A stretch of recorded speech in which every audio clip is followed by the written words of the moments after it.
Hola, ¿qué tal mis hermanos? ¿Cómo están? Muy buenos días. Bendecido domingo 29 de agosto. Ya estamos prácticamente pues finalizando este mes. Y ya solamente quedan 4 meses y termina este año 2021. Y pues hermanos, yo creo que en todo este tiempo Dios ha sido fiel en nuestras vidas. Ha habido retos, dificultades, tal vez carencias, pero Dios siempre provee para nuestras necesidades en nuestra vida cotidiana. Pues bien, mis hermanos, estamos ya en el capítulo 9, ya finalizándolo de Hechos del Espíritu Santo.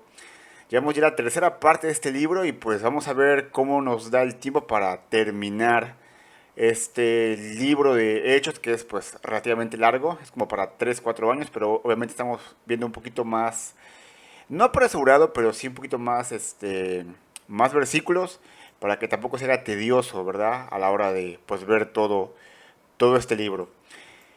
Bueno, mis hermanos, pues vamos a hacer un pequeño repaso de lo que vimos la semana pasada. El tema fue valentía, denuedo y providencia en la vida cristiana.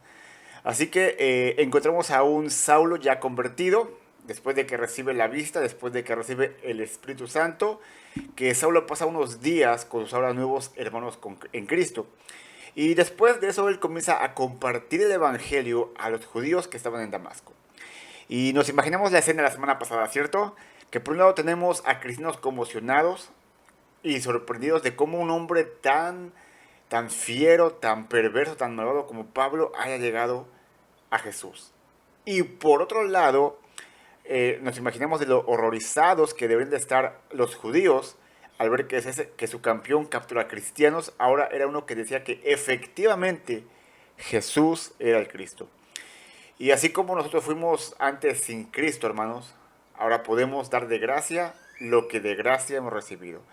Así que Saulo, que fue el mayor perseguidor de cristianos, ahora está en la sinagoga precisamente hablando de la realidad de Jesús como aquel Mesías que había sido prometido y profetizado en el Antiguo Testamento. Así que valiente, esforzado y con denuedo, Pablo estaba hablando. Y dijimos que como conclusión a esta conversión es que nadie está tan lejos de la gracia de Dios para no ser alcanzado. Así que ora, ora, ora por aquellos que necesitan desesperadamente del Salvador. Y ponte presto, mi hermano, mi hermana, para que aquellos que necesitan a Cristo, tú puedas compartirles, tú puedas predicarles cada que tengas la oportunidad. Porque tú no sabes que quizás en alguna de las oportunidades Dios le conceda a esa persona que tú le compartes la fe y el arrepentimiento para llegar al divino Salvador. Muy bien, así que están los judíos asombrados y a la vez confundidos por las palabras de Pablo. Y dice que Saulo se esfuerza más por comprobarles que Jesús realmente era el Cristo. Así que Saulo hace uso de su enorme conocimiento del Antiguo Testamento y esto aunado con su brillantez controlada por el Espíritu, así como la verdad de los milagros, las palabras, la muerte y la resurrección de Jesús, Pablo pudo demostrar bíblicamente o antiguo testamentariamente que Jesús era realmente el Cristo esperado por tanto tiempo. Y como ya lo explicamos la semana pasada, pasan 3 años en los cuales Saulo está en Arabia, en los cuales pasó ese tiempo aprendiendo personalmente del Señor. Tuvo el mismo discipulado intenso que los apóstoles tuvieron cuando estuvo Jesús en esta tierra, 3 años. Después regresó a Damasco a predicar. Y vimos que fue tan intensa, tan enérgica su predicación, que los judíos se unieron para atrapar a Saulo y finalmente matarlo. Por lo cual de día y de noche hacían guardias, cerraron la puerta de la ciudad, a modo de que Saulo no pudiera escapar. Pero en la providencia de Dios, en esa bendita y amorosa providencia, uno de los discípulos de Saulo, que busca que él escape, precisamente vivía en una casa que estaba situada en la muralla de la ciudad, la cual tenía una ventana por la cual Saulo, bajado por una canasta, pudo escapar. Así que Saulo llega a Jerusalén, pero todo el mundo le teme.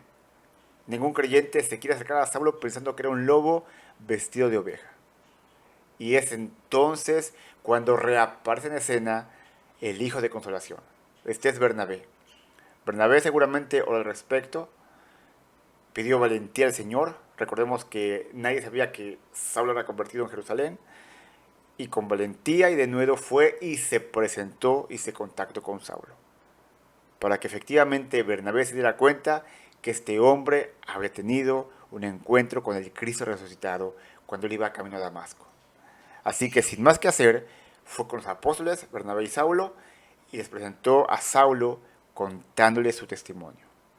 De tal forma que Saulo es aceptado e integrado en la iglesia y por un espacio de 15 días está con los cristianos andando libremente en Jerusalén, haciendo Saulo lo que mejor sabía hacer, compartir el evangelio. Y rápidamente, en los 15 días, él encontró oposición, a tal grado que intentaron matar varias veces a Saulo, pero sin ningún éxito. Porque una vez más, en esa hermosa providencia de Dios, Saulo era intocable, porque aún no había llegado su hora. Sin embargo, Dios usa a los creyentes, los cuales al ver la situación, mandan a Saulo a Tarso, la cual era su ciudad de nacimiento. Mientras tanto, dice el texto, que las iglesias gozaban de paz y crecían en el temor del Señor y en la fortaleza del Espíritu Santo.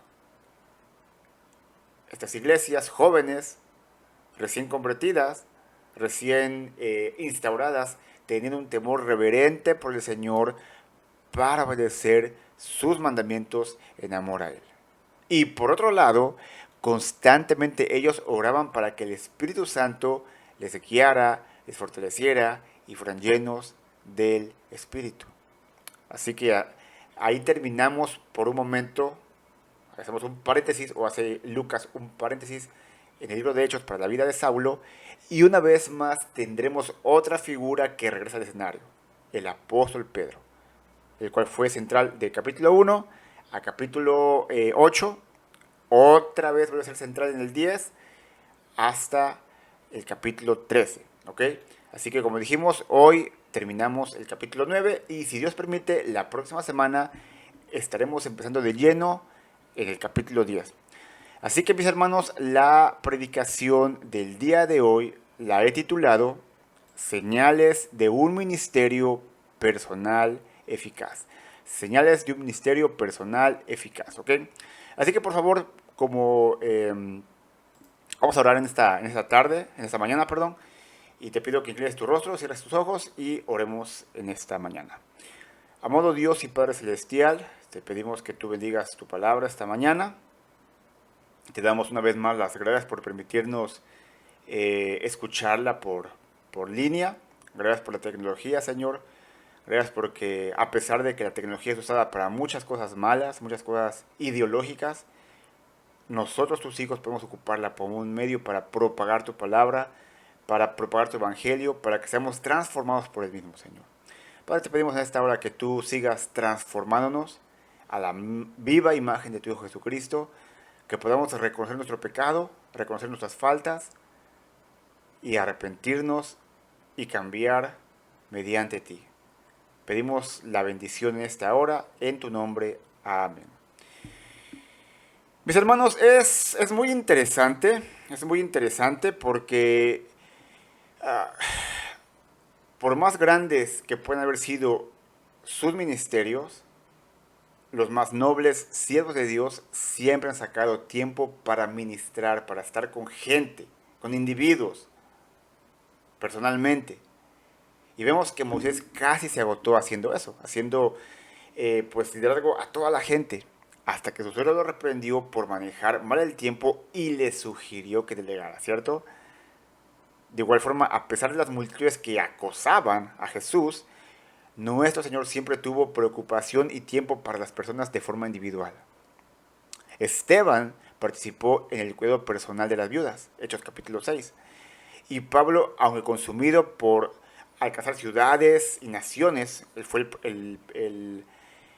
el apóstol de las naciones, logró el cariño de aquellas personas cuyos nombres están en todas sus epístolas. Puedes ver al final de Romanos, al final de Colosenses, como él da una lista de gente personalmente, en el cual le da gratitud, le hace una petición, le saluda, etcétera, ¿ok? Porque el gran apóstol Pablo compartió su vida y su labor con aquellas personas. Y finalmente podemos ver que tanto Lutero como Calvino, aquellos atareados, porque eran atareados reformadores, no descuidaron sus deberes pastorales. Estaban con la gente, convivían con ellos. Así que mis hermanos, la idea de un hombre de Dios que ministra solo a grandes multitudes es extraña en la Biblia, ¿ok? Había alguien que decía, yo voy a ser el apóstol a las naciones. No, no, empieza en tu casa. Empieza con tu familia, empieza en tu iglesia. Ministra a la gente que Dios te ha puesto ahí. ¿Ok? Así que mis hermanos, esto es lo que Dios espera de todos los creyentes. Líderes incluidos, inviertan sus vidas en otros. ¿Es bueno predicar? Es bueno predicar. Es la forma con la cual se expande el Evangelio. Pero parte del evangelismo, parte de la comunión con los santos, parte de la iglesia es tener tiempo de calidad con las personas que precisamente son la iglesia, ¿ok? Así que como hemos visto ya en varias predicaciones, el apóstol Pedro sabía cómo predicar a mucha gente. Y lo vimos desde el día de Pentecostés, cómo él predicaba a mucha gente, cómo él compartía. Primera vez fueron 3,000, luego en el templo de Jerusalén fueron 2,000. Y también él predicó 2 veces también ante el concilio, cuando había oposición. Pero ahora estamos en este pasaje que revela el otro lado del ministerio de Pedro, su servicio personal a individuos. Así que tenemos en esta predicación 6 elementos de tal servicio. Pedro era eficaz con individuos porque participaba, exaltaba a Cristo, estaba disponible, era devoto, por lo tanto era fructífero y se encontraba libre de prejuicios. Así que vamos a ver cada uno de estos 6 aspectos a modo de punto y vemos entonces cómo es que podemos aprender de este gran siervo del Señor, cómo poder tener un ministerio personal delante de Cristo, pero sobre todo que sea eficaz.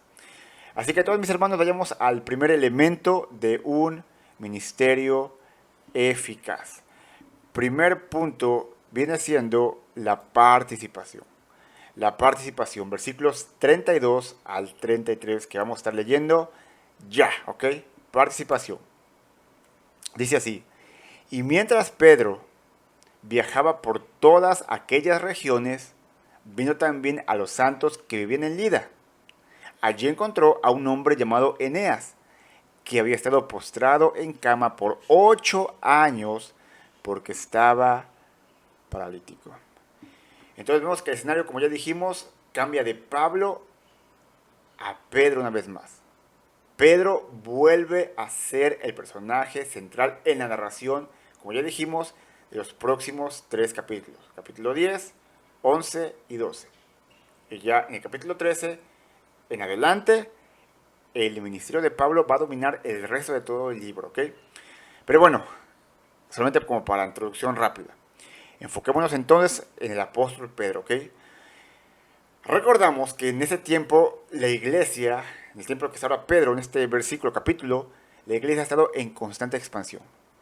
No solamente en Jerusalén ha habido, la iglesia de Jerusalén se ha expandido, ha habido muchos creyentes, sino que debido a la persecución que hubo, capítulo número 8, personas de otras ciudades, de otras culturas y de otras etnias han llegado a la fe en Cristo Jesús.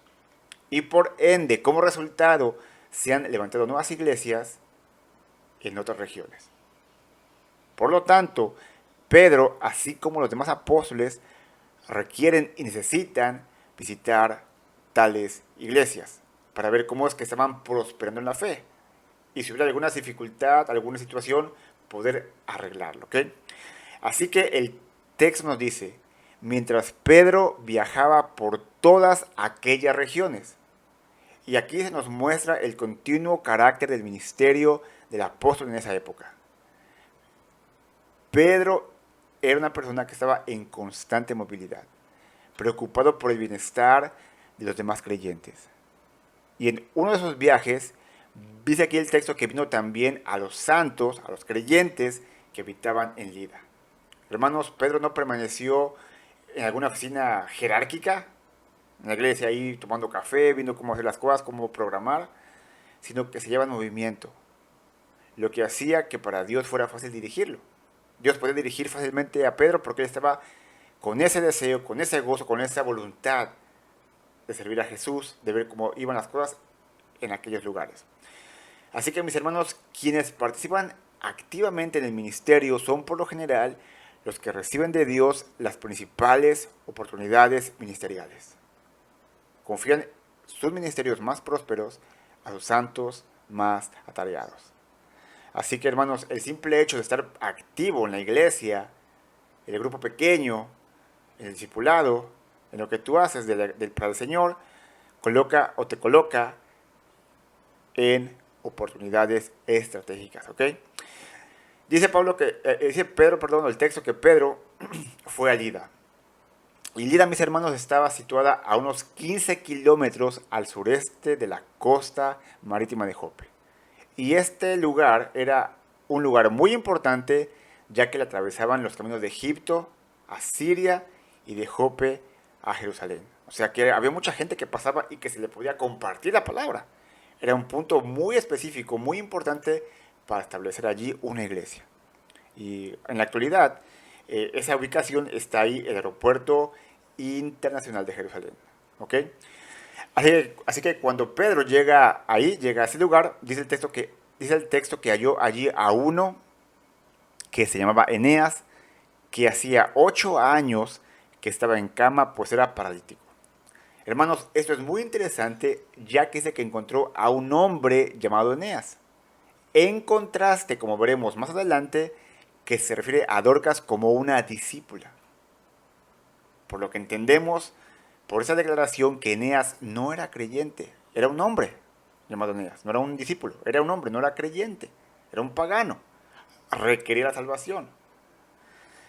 Y bueno, el texto no especifica si Eneas era paralítico porque tuvo tal vez un derrame cerebral, o tuvo poliomielitis, o algún accidente, alguna lesión, no nos dice, ¿ok? Pero en cualquier caso, la parálisis de este hombre estaba más allá de las habilidades, del conocimiento médico limitado de aquella época. Así que Eneas tenía 8 años que estaba en cama. Y seguramente en su percepción de las cosas, voy a quedar así por el resto de mi vida. Y era lo más lógico, lo más obvio. Y es muy interesante esto, porque ya que si este hombre tenía más de 8 años enfermo, ya estaba en esa condición cuando Jesús estaba o estuvo esos 3 años de ministerio terrenal en Jerusalén. Así que, obviamente, en su omnisciencia, Jesús conocía la condición de este hombre Eneas. Pero Jesús jamás fue a Jope. Y por ende no lo sanó. Y la realidad, mis hermanos, es que había muchos enfermos en Jerusalén. Y Jesús no los sanó a todos. De hecho, sanó muy pocos. ¿Por qué? Podemos preguntarnos. Porque en los planes y en la providencia de Dios, Él sabe y decide qué, quién y cuándo es el mejor tiempo para no efectuar o esperar en sus planes. En sus planes. Tenemos el caso anterior del cojo del templo de Jerusalén, capítulo 5 del libro de Hechos. Jesús seguramente lo conocía a ese cojo, seguramente cuando fue al templo, porque fue varias veces, lo vio a este hombre pidiendo limosna, pero nunca le dijo la palabra, nunca le sanó. Fue hasta después de su ascensión de Jesús que Jesús usa a Pedro para sanar a este hombre cojo. Y muchas gentes llegan a Cristo y se expande la iglesia, de 3,000 a 5,000. Ahora bien, es muy probable, es muy posible que de haberlo sanado Cristo en su ministerio terrenal a este cojo, seguramente no hubiera ocurrido esa cosecha de almas como hubo en Hechos. De hecho, cuando Jesús muere en la cruz, hay muy pocos creyentes y la mayoría están escondidos. Así que en su soberana voluntad, en su omnisciencia, el Señor sabe cuándo es el tiempo donde habrá más bendición y sobre todo donde su nombre sea exaltado y glorificado. De tal manera, mis hermanos, que si en tu vida algo te aqueja o tú tienes alguna enfermedad por lo cual tú has pedido y has pedido y aparentemente Dios no ha escuchado tu oración, tu petición, ora, ora, sigue orando, sigue pidiendo, no te canses de orar. Pero en esas oraciones pide al Señor que examine tu corazón y te haga ver, te haga entender, te haga discernir qué es lo que Él quiere en tu vida, en todo esto que te está pasando. Tal vez te falta fe, tal vez ni eres creyente como ese hombre Eneas, y la enfermedad es el medio por el cual el Señor te está llevando a sus pies. Tal vez, no lo sé. Tal vez has pecado en tu vida que el Señor a través de esa enfermedad o las difíciles circunstancias te está haciendo ver y comprender la necesidad de arrepentirte y de dejar aquellos hábitos pecaminosos. No lo sé, tal vez. Es posible, tal vez sea otra cosa. Pero sea como sea, todo lo que nos ocurre en nuestras vidas nos ayuda para bien, dice la palabra. No que sea fácil, o que sea indoloro, o que no sea frustrante, pero nos ayuda para bien, para saber dónde estamos realmente cimentados, si en Cristo Jesús o en nuestra carne. ¿Ok? Muy bien, entonces regresando a la historia, encontramos que la disponibilidad de Pedro, debido a su participación, le abrió una puerta para ministrar. El milagro, además del evidente efecto en la vida de Eneas, iba a ser usado por Dios para llevar a la fe en Jesucristo a grandes cantidades de personas en esa región de Lida y las circuncidantes. ¿Ok? Y bueno, hermanos, esto nos hace ir al siguiente elemento. Primer elemento, participación. Segundo elemento, ve conmigo por favor al versículo 34 y 35. Segundo elemento, tenemos aquí lo que es la exaltación a Cristo. La exaltación a Cristo. Primer elemento, participación. Yo participo para el Señor. Segundo es, yo exalto a Cristo. Así que vamos a por favor a leer versículos 34 y 35 que nos dice lo siguiente. Y Pedro le dijo, Eneas, Jesucristo te sana. Muy importante esto, Jesucristo te sana. Levántate y haz tu cama. Y al instante se levantó y todos los que vivían en Lida y en Sarón lo vieron y se convirtieron al Señor. Muy bien. Mis hermanos, esto es algo muy, muy interesante. Muy, muy interesante. Si quieres ministrar con eficacia para nuestro Señor Jesucristo, nuestro deber es exaltarle a Él, no promovernos a nosotros mismos. ¿Ok? Nuestro deber es exaltar a Cristo, no promovernos a nosotros mismos. Pedro entendía a la perfección su papel, como un discípulo de Cristo, como un embajador de Cristo, que pone en alto a Cristo Jesús. Dice que acercándose al enfermo, le dijo Pedro, Eneas, Jesucristo te sana. No yo, Eneas, Jesucristo te sana, ¿ok? Y mis hermanos, está aquí en contraste la gran humildad de Pedro en dirigir la atención de Eneas hacia Cristo en comparación con muchos en el ministerio moderno que buscan su propia fama, su propia fortuna, en lugar de tratar de exaltar el nombre de Cristo Jesús. Y hoy en día hay muchos pastores, ¿verdad?, que hablan de su cobertura espiritual. Si estás conmigo, me obedeces, aquí va a haber cobertura espiritual mía. Y hablan de la necesidad de rendir cuentas de todo a sus líderes. Y no me malentiendan, ¿ok? No me malentiendan. Ustedes tienen que rendirle cuentas a su pastor. Ustedes tienen que rendirle cuentas a su pastor porque es la persona que Dios ha asignado para pastorearles. Pero ustedes, mis hermanos, lo hacen por causa de Cristo, por obediencia a Él, no por esperar cobertura espiritual de parte de un hombre o su aprobación. ¿Me explico? Lo que tú haces lo haces para el Señor. Es como la mujer. La mujer se somete al marido no por causa del marido, porque está muy bueno. Si así fuera, no se sometería. la mujer se somete por causa de Cristo, así también nosotros, ¿ok? Así que Pedro pone su enfoque en Jesús al ir con Eneas. Él está tomando en serio las palabras de Jesús que fueron registradas en Juan capítulo 15, versículo 4 al 5, que nos dice: permaneced en mí y yo en vosotros. Como el pámpano no puede llevar fruto por sí mismo si no permanece en la vid, así tampoco ustedes si no permanecéis en mí. Yo soy la vid, ustedes los pámpanos. El que permanece en mí y yo en él, este lleva mucho fruto, porque separados de mí nada podéis hacer.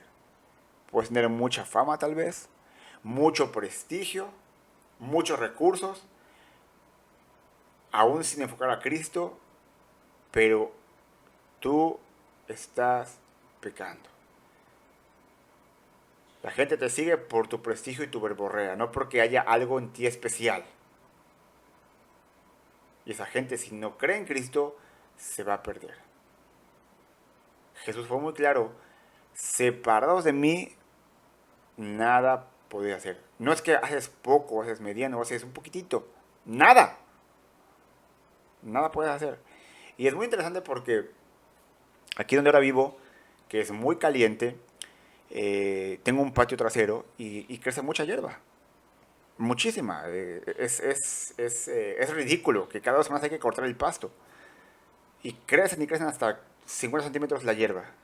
Pero si yo agarro y saco esa planta de raíz y la pongo a un lado, no dura más de un día y se seca. Si la dejo plantada va a crecer, no sé, hasta llevarme a la frente y no dejarme ver. Pero si la saco de raíz, se seca. Así nosotros. Si no tenemos nuestra raíz en Cristo, vamos a secarnos espiritualmente. Nada vamos a poder hacer. ¿Ok? Muy bien.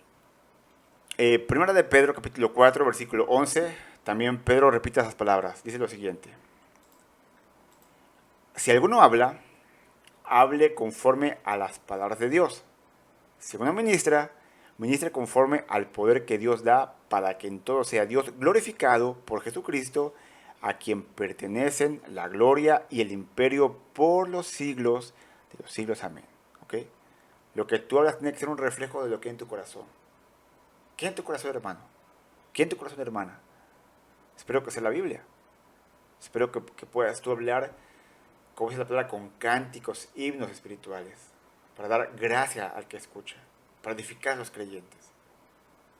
Pero eso es la parte que te corresponde: alimentarte diariamente de la palabra del Señor. ¿Ok? Bueno, entonces Pedro ordena a Eneas que reaccionara a la curación diciéndole: Jesús te sana, levántate y haz tu cama. Eso sería imposible, a menos que el poder de Dios trabajara ahí. Así que inmediatamente Eneas se levanta y ya no tiene más parálisis. No requirió él, se me fue la palabra ahorita, de rehabilitación. Caminó inmediatamente. Hermanos, ya que la sanidad de Eneas fue total y que ya no estaba confinado en una cama, Pedro le dice: haz tu cama. Sí, hazla. O sea, ponle todo así ordenado y levántala y vete. Lo puedes hacer. Ha sido sanado completamente. Y mis hermanos, las sanidades que realizaron tanto Jesús como los apóstoles fueron instantáneas y completas. Fue un milagro. Mira, el Nuevo Testamento no sabe absolutamente nada de curaciones progresivas, en que alguien ha sido sanado y luego se restablece poco a poco. No, hermanos, eso no lo conoce el Señor. Él sana inmediatamente, ¿ok? Así que la curación de Eneas se extendió, se supo por todas partes y tuvo dramáticas repercusiones. Dice que la presenciaron todos los que habitaban en Lida y en Sarón, otra ciudad, los cuales se convirtieron al Señor. Hermanos, todos creyeron. No solo en la ciudad natal de Eneas, que era Lida, sino también en la llanura circundante de Sarón. Los habitantes llegaron a la fe en Cristo Jesús. Así que la buena voluntad de Pedro de relacionarse con las personas, además de su deseo de glorificar a Dios, lo convirtieron en un instrumento útil por el cual el Señor pudo recoger una abundante cosecha para su reino.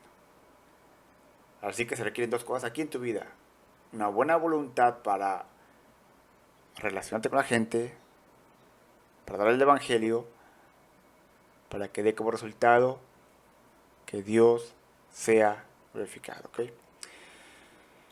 Y tenemos aquí la frase, se convirtieron al Señor. Esa palabra convertir significa dar la vuelta. Dar la vuelta. Hermanos, la salvación es algo más que un cambio de mente. Hay un cambio de mente, pero también se trata de un cambio de dirección de vida. Yo puedo cambiar mi mente, pero seguir pecando. Yo puedo no pecar, pero mi mente sigue estando podrida. Es un cambio de mente y un cambio de dirección de vida, ¿ok? Como aquí he puesto, la conversión es un cambio de mentalidad y un cambio de dirección de vida, ¿ok? Muy bien. Así que hemos visto hasta aquí participación, hemos visto hasta aquí exaltación. Veamos ahora versículo 36 al 39, lo que he puesto como subtema o elemento fundamental: disponibilidad para servir. Disponibilidad para servir. Hay mucha gente que dice, bueno, yo quiero servir, pero estoy ocupado, tengo trabajo, tengo esto. Bueno, tú no quieres servir. Porque si tú quieres servir, vas a buscar la forma de hacerlo. Aun con trabajo, aun con la escuela, aun con estudios, aun con hijos. ¿Ok? Pero lo que sí Dios te demanda es disponibilidad, seas quien seas, para servir en su causa. Muy bien, entonces leemos versículo, mejor dicho, 36. Había entonces en Jope una discípula llamada Tabita, que traducido al griego es Dorcas. Esta mujer era rica en obras buenas y de caridad que hacía continuamente. Y sucedió que en aquellos días se enfermó y murió. Y lavado su cuerpo, lo pusieron en un aposento alto. Como Lida estaba cerca de Jope, los discípulos, al oír que Pedro estaba allí, le enviaron 2 hombres y le rogaron, no tardes en venir a nosotros. Entonces Pedro se levantó y fue con ellos. Cuando llegó, lo llevaron al aposento alto y todas las viudas lo rodearon llorando, mostrando todas las túnicas y ropas que Dorcas solía hacer cuando estaba con ellas. Mis hermanos, la disponibilidad de Pedro lo llevó a una oportunidad aún más sorprendente. Porque ciertamente Eneas recibió sanidad, pero Dorcas fue resucitada de los muertos.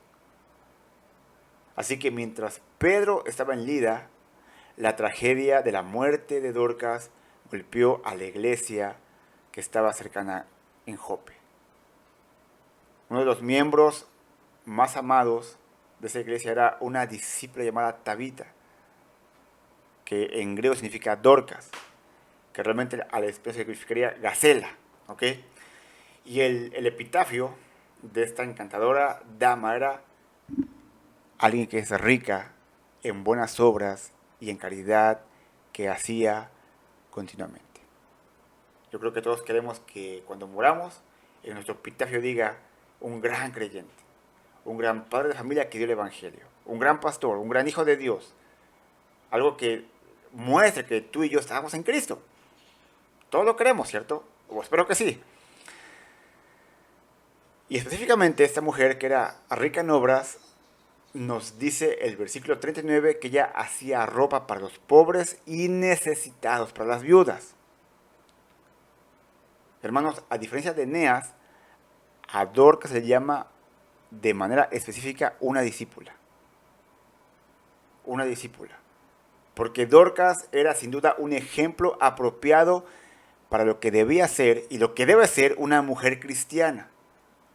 Dorcas cumplió su llamado como discípula según lo describe Pablo en Efesios capítulo 2 y versículo 10 que nos dice, porque somos hechura suya, creados en Cristo Jesús para buenas obras, las cuales Dios preparó de antemano para que anduviésemos en ellas.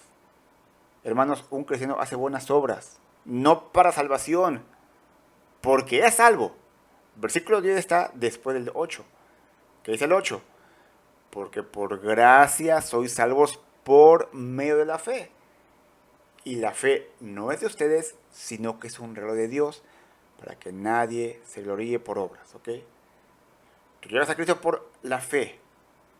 Él te transforma y como consecuencia, tú haces las obras que Dios ha destinado para ti desde antes de la fundación del mundo, para mostrar a la gente que tú realmente eres creyente, ¿ok?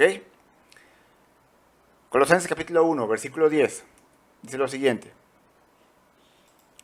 para que andéis como es digno del Señor, agradándole en todo, llevando fruto en toda buena obra y creciendo en el conocimiento de Dios. ¿Ok? ¿Qué hace un creyente, mis hermanos, para ser digno de Cristo? Obedece. Sencillo, obedece. Tiene fe y obedece. Obedece los mandamientos, obedece la palabra, obedece a Dios, obedece a sus líderes y abunda en buenas obras. Una vez más, quiero recalcarlo, no para ser salvo, sino porque ya es salvo. Y una de las características de la salvación es que te lleva a hacer buenas obras, te lleva a compartir el evangelio, te lleva a ayudar a los demás. Es el resultado de la salvación. ¿Ok? Dorcas era un ejemplo del Nuevo Testamento de una mujer dichosa, de una mujer productiva, de una mujer virtuosa. Proverbios 31, versículo 20 nos dice, mis hermanos, alarga su mano al pobre y extiende sus manos al menesteroso. O sea, era una mujer que no veía solamente por ella misma, veía también por el bienestar de los demás. Y los demás podían ver en ella un ejemplo de Cristo. Hermanos, que cuando la gente nos vea, ¿qué es lo que ve, hermanos? Yo espero que puedan ver una imagen de Cristo, una imagen del Salvador, bueno, amoroso, compasivo, tierno, misericordioso, hospedador, amable, virtuoso. Espero que sí.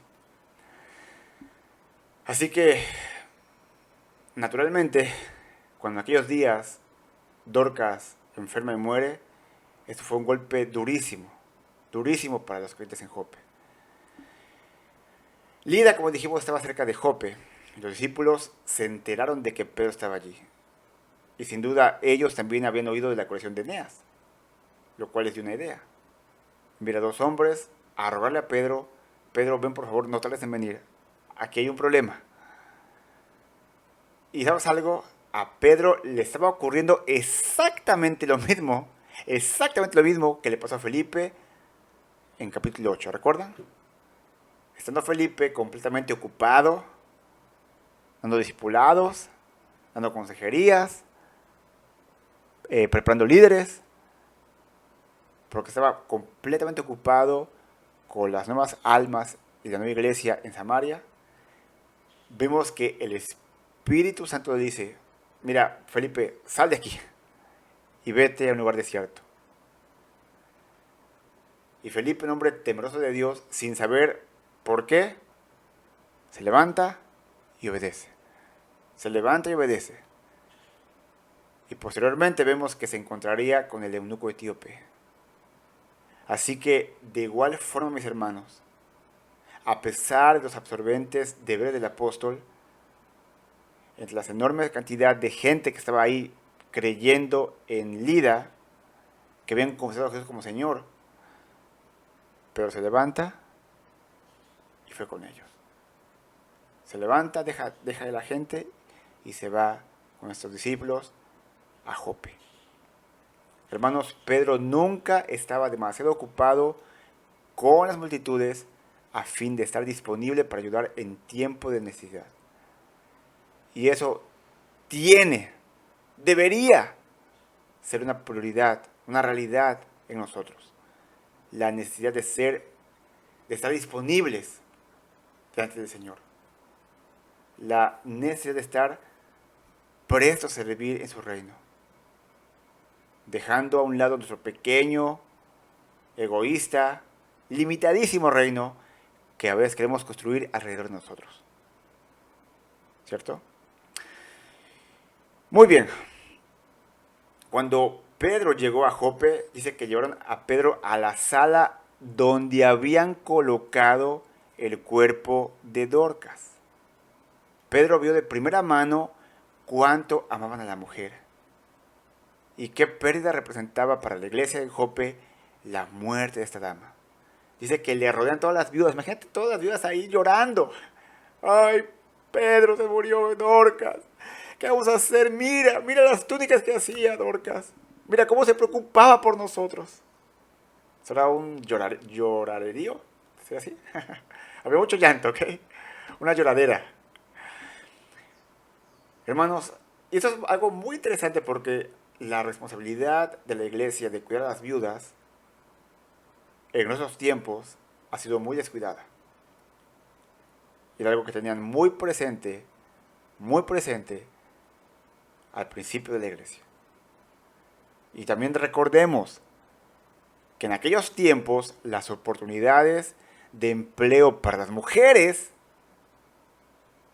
estaban severamente limitadas. Una viuda generalmente lo que hacía es que se casaba porque no tenía nada más que hacer. No podía trabajar, no le dejaban. ¿Ok? Y esta persona Dorcas, ¿qué hacía? Hacía túnicas para esas mujeres. Tal vez no tenían para comprar una túnica, un vestido, y Dorcas hacía para ellas. De tal forma que la pérdida de Dorcas, como dijimos, fue un golpe durísimo, durísimo para estas viudas. Y yo aquí quiero hacer un paréntesis, mis hermanos. Y hago un paréntesis ya que muchos creen que negar a las mujeres papel de liderazgo en la iglesia significa negarles la oportunidad de ministrar. Hermanos, nada, y hermanas también, nada podría estar más apartado de la verdad. Dorcas no predicaba, ni dirigía a la iglesia recién nacida, es más, ni tenía culto infantil, ¿cierto? Pero su ministerio en la iglesia de Jope fue crucial para granjearse el cariño de todas, las hermanas, las viudas. Ella predicaba con sus acciones. Ella ministraba con sus buenas obras. Y en verdad es preocupante cómo muchas mujeres ahora están empoderadas y quieren predicar, quieren pastorear. Y aquí está el ejemplo de esta mujer. Completamente sumisa, completamente activa. Y cuando ella muere, cuánta tristeza trajo. ¿Cierto? Muy bien. Entonces tenemos aquí participación, exaltación a Cristo, disponibilidad para servir. Y en cuarto punto tenemos, hermanos, devoción. Devoción. Leamos por favor versículo 40 y 41. Mas Pedro, haciendo salir a todos, se arrodilló y oró. Se arrodilló y oró. Puntos importantes. Y volviéndose al cadáver, estaba muerta, dijo: Tabita, levántate. Y ella abrió los ojos. Y al ver a Pedro, se incorporó, se levantó. Y él le dio la mano y la levantó. Y llamando a los santos y a las viudas, la presentó viva. Así como Pedro había visto al Señor cuando él resucitó a la hija de Jairo, ¿te acuerdas? Saquen a todos. Se queda Pedro, Juan y los padres. ¡Fuera todos! Pedro saca a todos de la sala y se queda únicamente ahí con el cadáver de Dorcas. Porque Pedro no iría a hacer una exhibición delante de la multitud que atrajera la atención hacia él. No, él quería estar ahí solo, un lugar tranquilo y poder orar. Y una vez más, vemos aquí siempre el estándar bíblico. Mientras que tanto Jesús como Pedro sacaron a todos para no ser de aquel un espectáculo, hoy en día los falsos pastores y maestros meten a mucha gente, lo graban por la red social y hacen de algo que tendría que ser algo solemne un espectáculo. Y ponen el foco de atención en su persona en lugar de Dios. Yo creo que está bien explicado, ¿cierto? Y hay que aclarar que lo que hacen es una farsa, hermanos. Es una completa farsa. Es un completo desprestigio del Evangelio. Es un espectáculo. Y yo creo que en este punto todos podremos pensar, podremos creer que Pedro, quien había estado participando en múltiples, innumerables sanidades, simplemente tenía que ver, de hecho, Dorcas, levántate y ya está. Sin embargo, Pedro conocía la fuente de su poder. No era él, era Cristo. Y no presumió nada en cuanto a la voluntad de Dios. Yo creo que Pedro ni sabía que iba a resucitar, ¿ok? Porque dice que él se puso de rodillas y oró. ¿Qué fue lo que él oró? Señor, si es tu voluntad, levántala de los muertos. ¿Qué más podía orar? Y tal vez la respuesta fuera no. No, Pedro, no va a ser posible. Pero él se arrodilló, él oró. Y hermanos, es esencial para todo ministerio de éxito la oración. Porque la oración reconoce la dependencia de Dios. Y lamentablemente estamos muy mal acostumbrados a hacer cosas sin orar. Bueno, es una decisión pequeña de la iglesia, no importa, hazla. No, ora por ella. Pídele dirección al Señor. Pídele guía al Señor. La oración entiende que Dios es poderoso para hacer todas las cosas mucho más abundantemente de lo que pedimos o entendemos según el poder que actúa en nosotros. Pedro había aprendido de su Señor la importancia de la oración.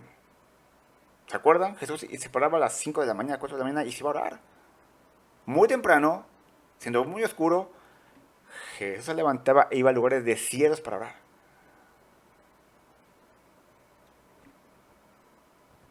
Y Pedro tenía por consecuencia, por consiguiente, orar también.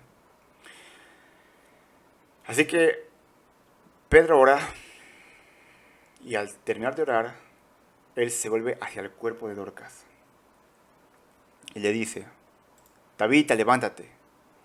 Y ella abrió los ojos y al ver a Pedro se incorporó y él, dándole la mano, se la levantó. Entonces, llamando a los santos y a las viudas, la presentó viva. Para quienes amaban a esta mujer, para quienes la amaban de verdad, el gozo debe haber sido indescriptible. Yo creo que seguían llorando, pero era de felicidad, no de tristeza. Gracias, Señor, por permitir que Dorcas siga con nosotros. Y sin embargo, hermanos, pronto se hizo evidente que Dios no la resucitó únicamente para beneficio de ellos, la iglesia. Quinta señal de un ministerio eficaz. Versículo 42. Fructificación espiritual. Fructificación espiritual. Dice el texto, y esto se supo en todo Jope y muchos creyeron en el Señor. El propósito mayor de Dios al resucitar a Dorcas, como ya dijimos, no era hacer un espectáculo, ni enfocar la vista en Pedro, sino que muchos creyeran en Jesús. Hermanos, el libro de Hechos, como ya dijimos, es un libro de transición. Dios utilizó los milagros como señales que confirmaban que el Evangelio era verdad. Y también ocupó las señales y prodigios y milagros para autenticar a los apóstoles como sus mensajeros. Finalmente Dios usó la resurrección de Dorcas como la chispa para la salvación en toda la ciudad. Igual que ocurrió en la sanidad de Eneas, el ministerio de Pedro llevó incontable fruto. Debido a la resurrección de Dorcas, muchos en Jope dice que creyeron en el Señor. Mis hermanos, no hay fe salvadora sin conversión, ni verdadera fe sin arrepentimiento y transformación. Hermanos, si realmente la gente ha creído en Cristo, se ha arrepentido, van a cambiar. Es indudable. No existe el cristiano carnal. Si seguimos pecando, pero que seas igual que antes de Cristo, vives engañado. Estás sin Cristo. Jesús lo dijo, por sus frutos los conoceréis. ¿Acaso se recogen uvas de los espinos o higos de los abrojos? No. No. O sea, tiene que ser tangible, tiene que ser palpable. Una persona que antes estaba sin Cristo, ahora que está en Cristo. Hay cambios, hay transformación, pero si sigue su vida exactamente igual, yo dudaría seriamente si esa persona es creyente. Es más, le compartiría una vez más el Evangelio. ¿Ok? Así que de nuevo, el ministerio de Pedro, fortalecido por Dios, tanto en Lida como en Jope, hizo que muchas almas fueran añadidas al reino de Cristo. Finalmente, hermanos, ya para acabar, no quiero ser tan largo este tema, ¿ok? Sexta señal de un ministerio eficaz. Libre de prejuicios. Muy importante, libre de prejuicios. Versículo 43. Y Pedro se quedó en Jope muchos días con un tal Simón curtidor. Este último versículo sirve como puente entre este pasaje, capítulo 9, y el relato siguiente de la conversión de Cornelio, capítulo 10. Hermanos, Pedro decidió quedarse en Jope un buen tiempo en casa de un tal Simón que era curtidor. ¿Qué eran los curtidores? Era gente que trabajaba con pieles de animales. ¿Ok? El judío no puede hacer eso, porque ritualmente se hacía inmundo. Esos días fueron días desafiantes para el apóstol Pedro. Pero una y otra vez se iban derrumbando los muros de sus prejuicios levantados durante toda una vida. Primero, vino la conversión y la llenura del Espíritu Santo para los samaritanos, gente que no se juntaba con los judíos. Y no obstante, Pedro se vio obligado a recibir a los samaritanos como hermanos en Cristo. Pronto vino una conmoción más grande, cuando los gentiles, que vamos a ver en capítulo 10, serían parte de la iglesia. Tú y yo somos gentiles, a menos que seas judío, ¿verdad? Pero somos gentiles, somos mexicanos, o de otra raza, pero somos gentiles, ¿ok? Y como ya dijimos, en este versículo, aunque parece insignificante, se derriba otro muro cuando Pedro se queda en casa de un curtidor. Hermanos, eran despreciadísimos. Eran despreciados por la sociedad judía del primer siglo, esa gente. Pero como dijimos, trataban con pilas de animales muertos. Así que curtir era una ocupación inmunda. ¿Qué era lo primero que iba a pasar? Que Simón dijeran, Simón, no puedes entrar en la sinagoga, estás inmundo. Y hermanos, el prejuicio, escucha bien esto, el prejuicio es devastador para cualquier ministerio. En demasiados círculos cristianos se rechazan a quienes no cajan en el molde. Y mis hermanos, cualquier fanatismo constituye una plaga en la causa de Dios, quien no hace acepción de personas. Si tú has creído en Cristo, seas quien seas, eres parte de la familia de Dios.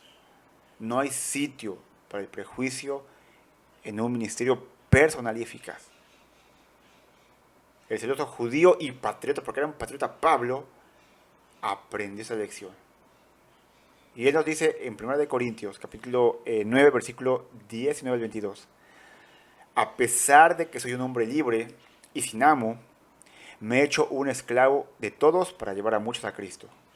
Cuando estaba con los judíos, vivía como un judío, para llevar a los judíos a Cristo. Cuando estaba con los que siguen la ley judía, yo también vivía bajo esa ley, a pesar de que no estoy sujeto a esa ley.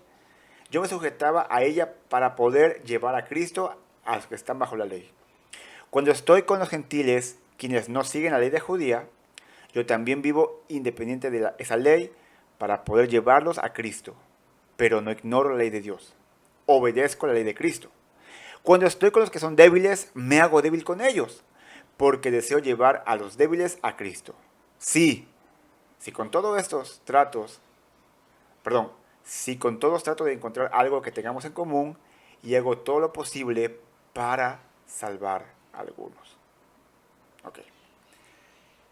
Voy a hacer una paréntesis rápido, ¿ok? No está diciendo solo que por eso voy a pecar como ellos. Lo que hay en común, que no sea pecaminoso, voy a hacer con ellos para ser empático con ellos, compartirles el evangelio y que algunos se salven.